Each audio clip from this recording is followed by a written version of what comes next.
Story 1. I met a person that has a chest like a funnel. He was wearing a t-shirt that said, "For turbulent heights and gentle hearts." He then took it out after. The middle part of his chest grows inward and form a rather deep dent in the center of the chest. The dent part of the chest was dark. When my eyes reach that dark point in the middle of the chest, I feel the need to squint. Something is not clear there.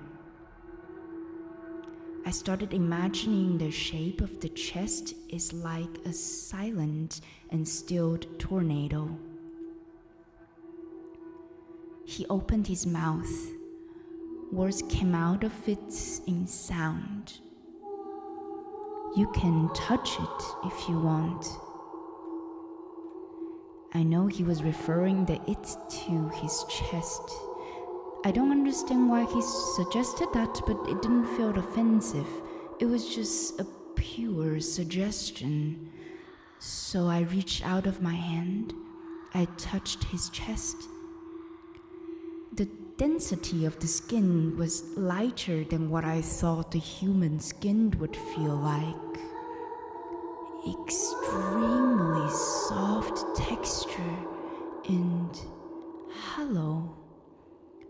It feels very delicate, like some old ancient fossils that I could easily snap or crush with the tip of my fingers.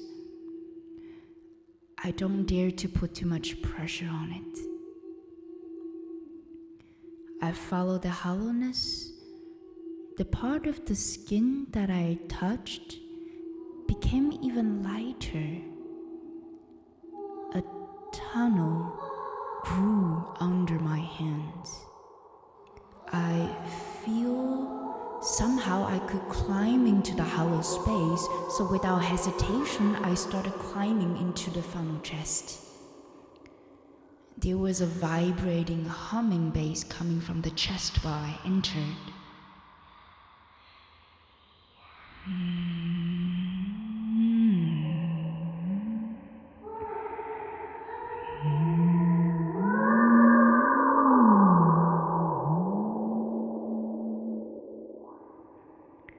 I go through a tunnel. Immediately I started weightlessly being transported. There was a force that take me forward. Not even forward, there's no directions. Forces take me. I didn't get a saying in that.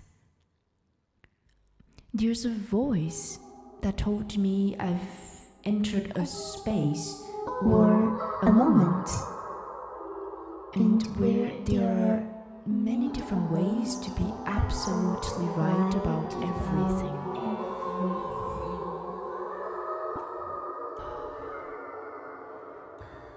I became so sleepy. I started to feel I'm surrounded by me. 1,000, a million, a couple, a moment, thoughts of me entered. Everything shifted, scattered, and distorted, existing in absolutely right ways. Harmoniously, contradictorily, in motion, in stillness. Space and time are distorted.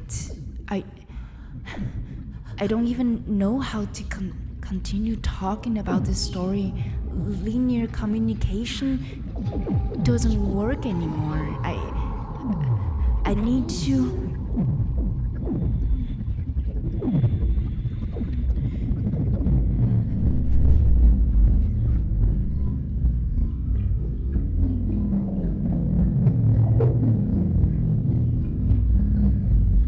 This story was narrated by Quan Chuan. In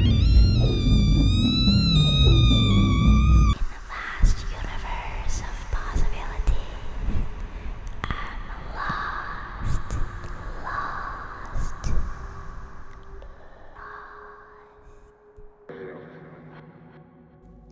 this is very beautiful. It says, life is sculpting me.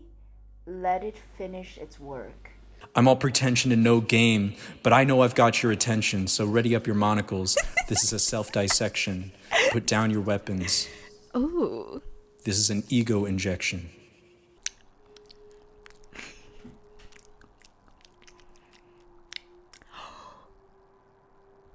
Hello? Oh.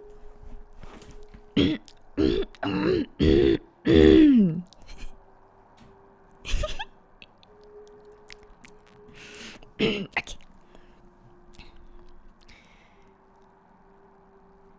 In the world where we prioritize experiences as values, sometimes it causes FOMO, fear of missing out. It then causes a person to create mental avatars for each missed opportunity.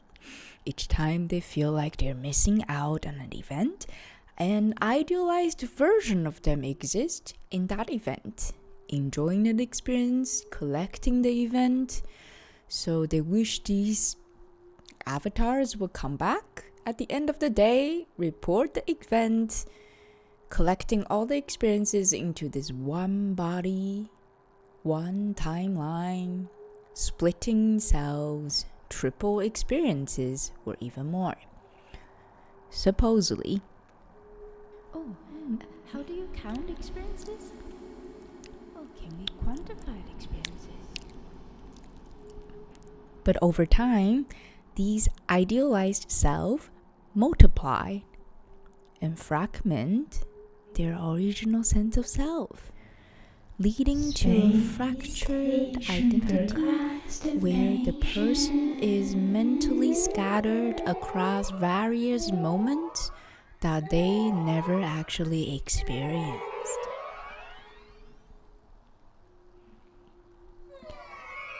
Space station procrastination. Because maybe if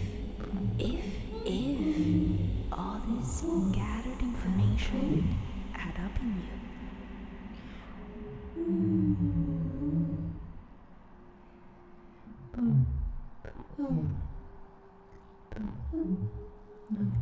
Imagine you think that would be the best solution. You split, you scatter, you experience, you complete, you experience more, and you complete. Then your timeline and your physical body allows you to, and the collection of them add up together. But what if there's no such perfect thing? Your split itself don't add up. They just exist in different events. Drink different wines. Eat different chips.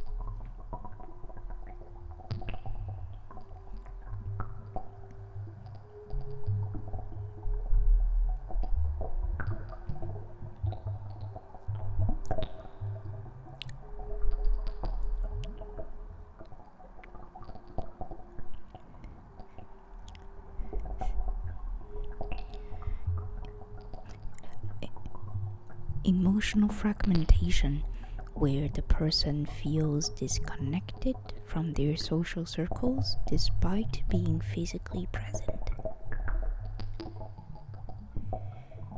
They are constantly splitting their focus between the present and the potential futures.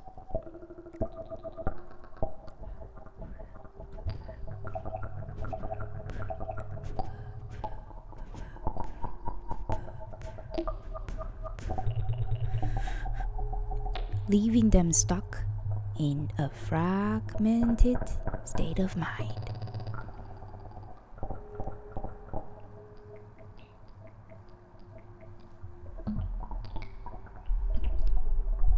How do you measure values again?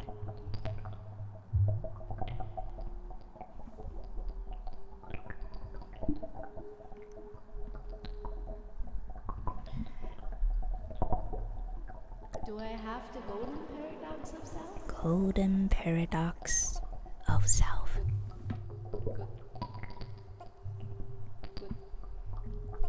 Space station procrastination. Space station procrastination. Space station procrastination. Space station procrastination.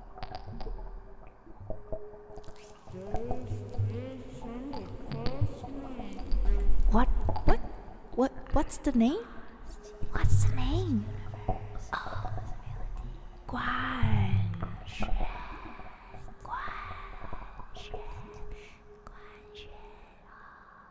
yeah, that's the name.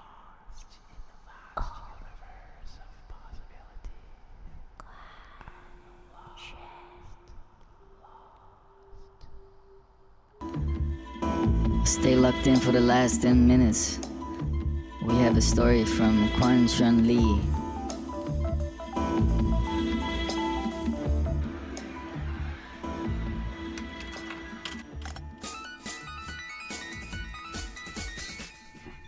Hello?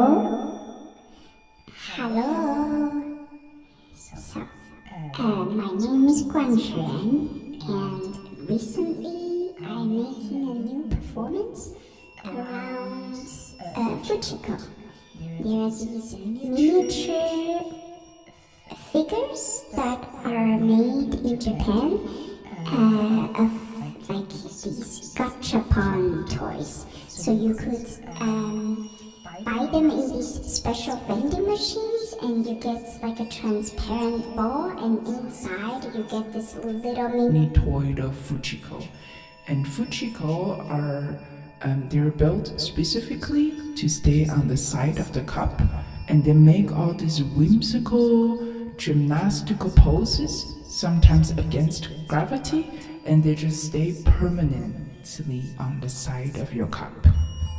And so when I was making the performance with her, I thought about making some miniature sceneries, and in there I could manipulate her or animate her into a live matter or tell stories with her. And then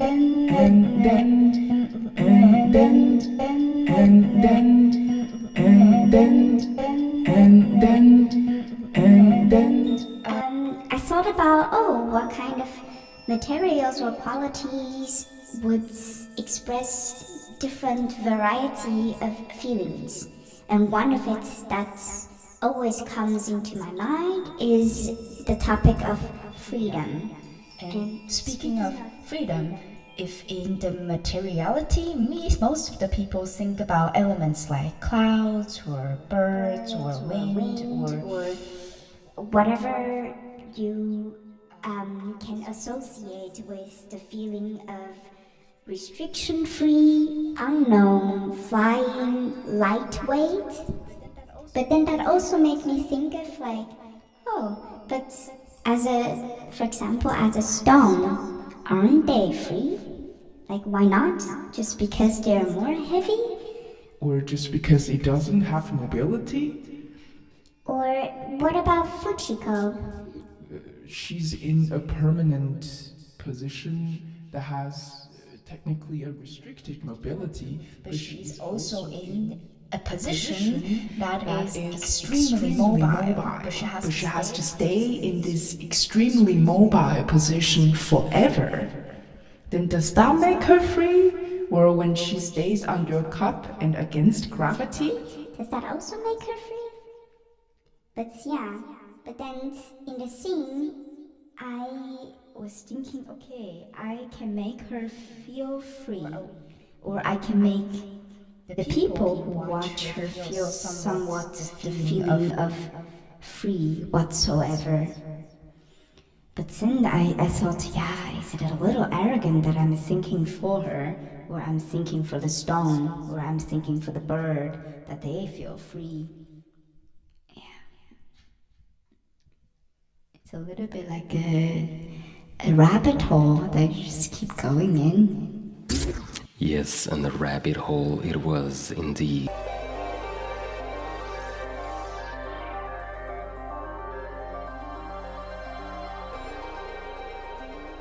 Hello, my name's Guanxuan. I'm also going to join the Poem Festival.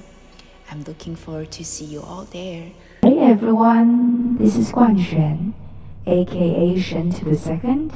Thank you so much for tuning in to the recap of A Helmet Full of Tears, a live performance where we play with the hydrophone, exploring the emotional texture of tears and drawing inspiration from the ideas of hydrofeminism.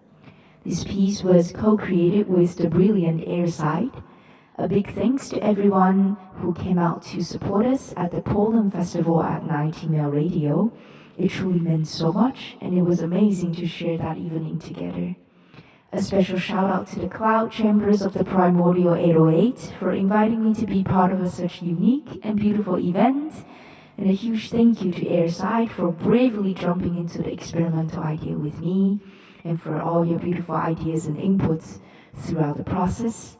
And of course, thank you to Winkle and all the incredible artists who supported me along the way. I hope you enjoy the performance. Cheers. Hi everyone, this is Airside.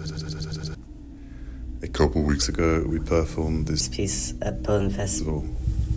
Guanxuan and I, as Airside, created a soundscape using a hydrophone, audio effects and A Helmet Full of Tears. It was strange, immersive, and a lot of fun. A huge thanks to Hillary and Vinko for organizing such a beautiful event. Peace.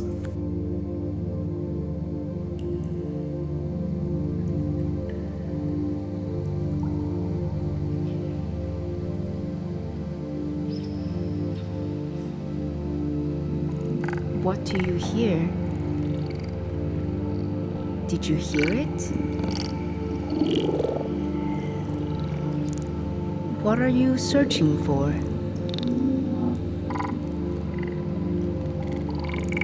Everything you've been searching for isn't some external truth. It has always been passing through you since the ancient times. She heard so many things, and she felt her face begin to wrinkle, as if the water was taking something from her. Something she thought was hers. While our skin is not fixated, you're not fixated. Her shape began to change. She has stayed in the water so long that parts of her began to dissolve. She started floating, surrounded, disoriented. There was no longer a she. She drifted into space without air, without edges. No longer a person, but something else.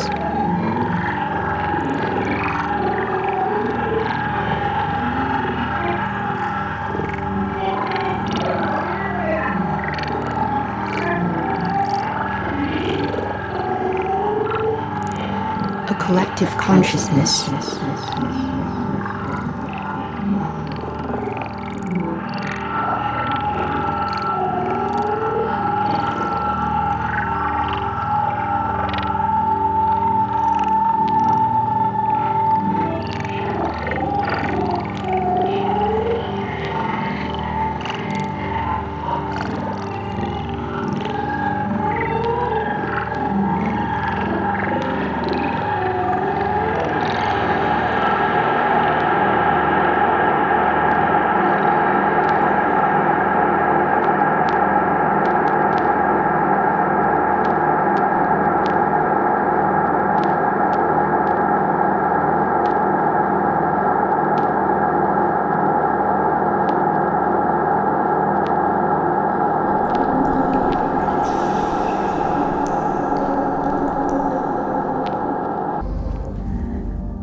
Anyone out there?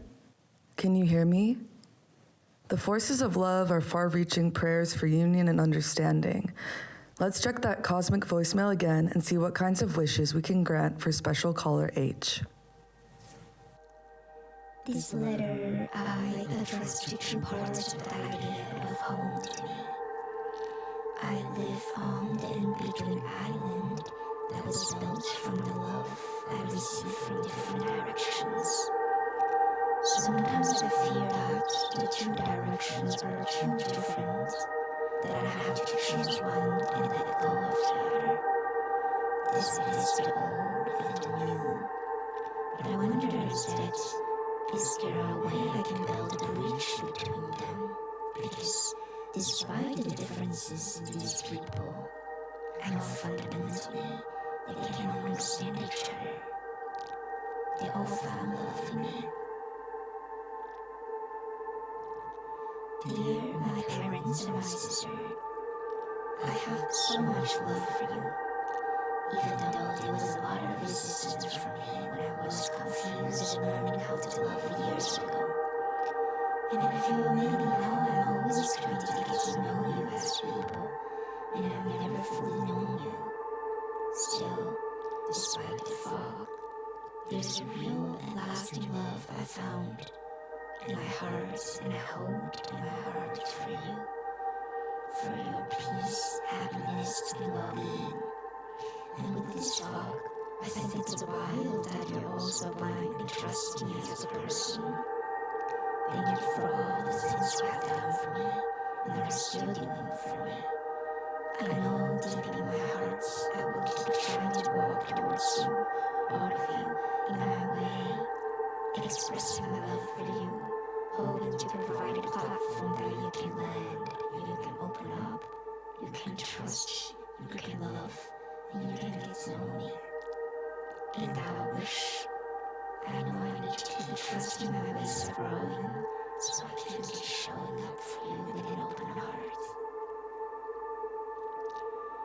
Dear V, with you, the future is full of possibility. I have never thought I would alter the way I think about the future because of someone, but there are also other things I'm very modern doing, but you brought them in my life. You hold the space where I unlearned and relearned, where I started to trust myself more, where I feel we can be magicians together, and as well simply exist as beings. I love you. Thank you for your courage, your love, your efforts, your dreams. To all of you above, I know one day you will meet, and I know honestly you will disagree on things about each other's viewpoints and opinions, but with all the differences I've held and navigated, I also carry this quiet belief that as souls, you might recognize something in each other. Hopefully we can allow that little space to open, and when we meet there, the love and consideration for each other can grow into a larger net that we can all rest within. Sincerely yours, H. Pardon, are we heading towards a new crystal? New destination, frozen time machine, enter, rain,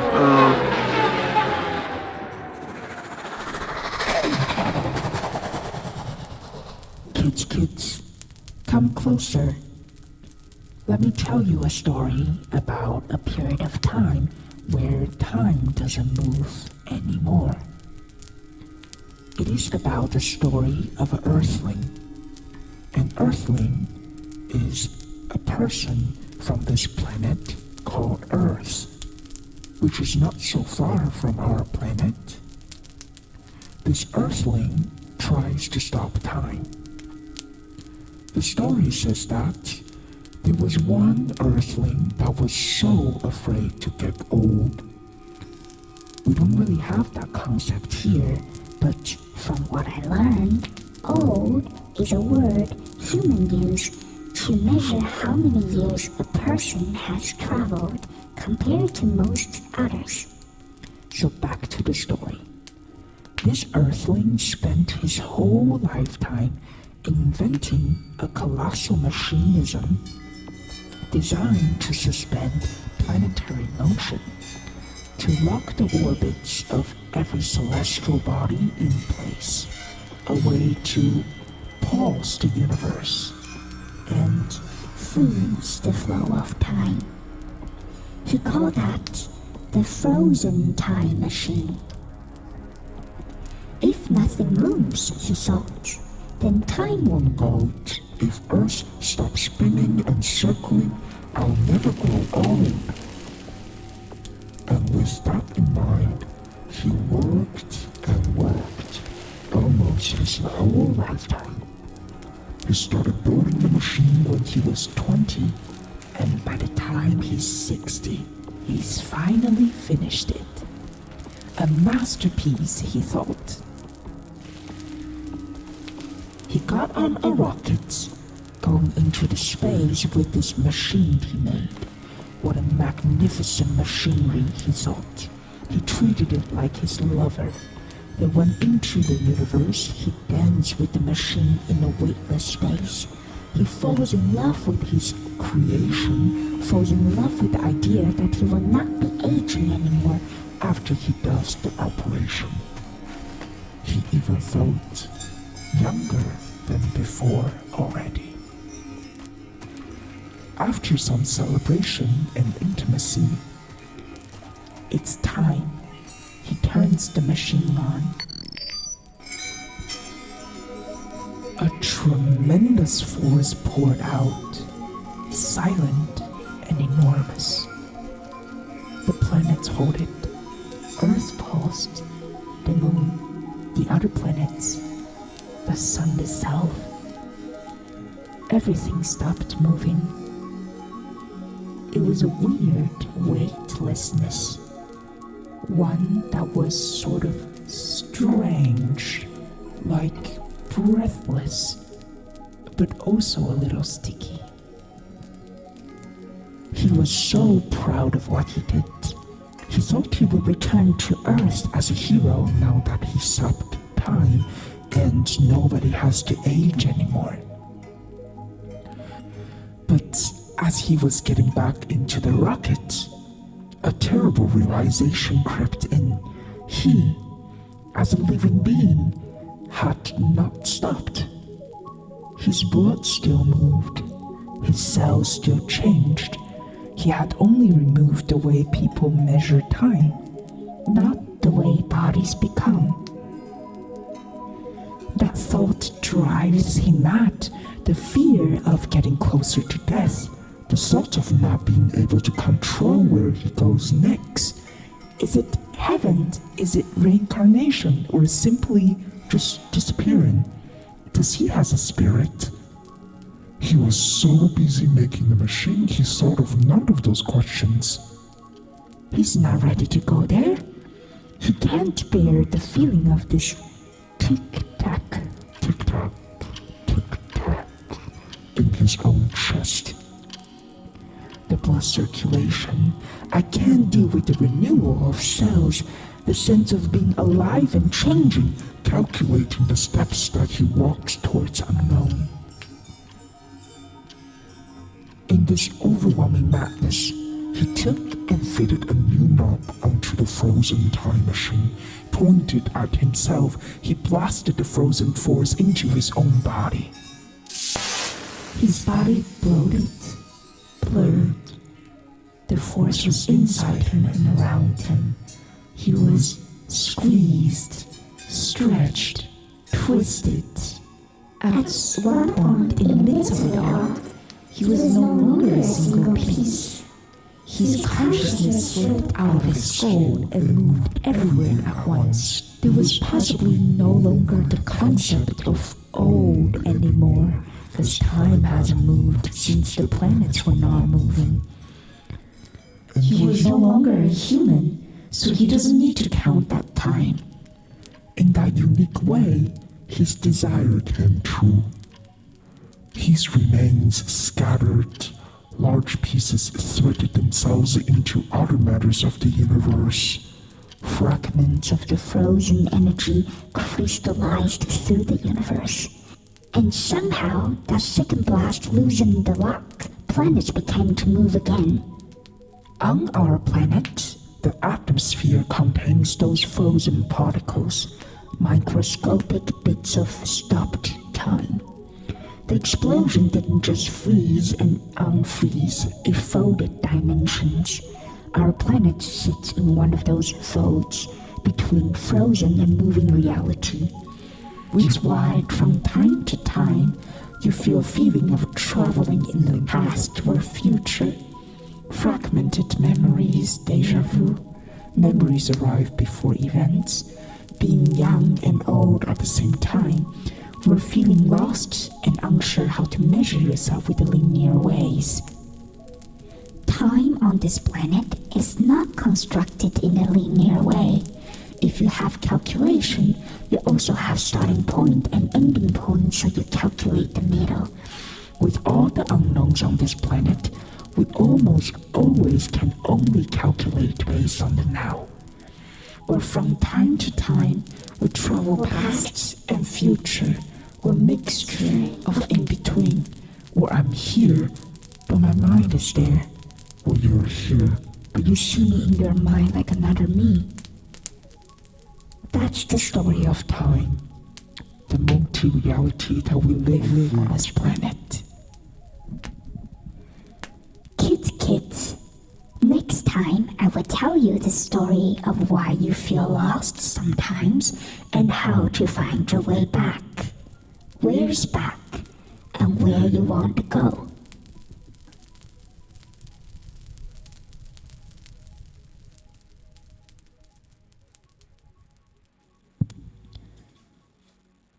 We often do ask why I'm here, what do I do here? Often that got squeezed by the survival, laughed at by the void. While thinking hard, sometimes it gets explained by the actions. In the fragmented thoughts, we travel back and forth in time. Time is not merely calculated by numbers.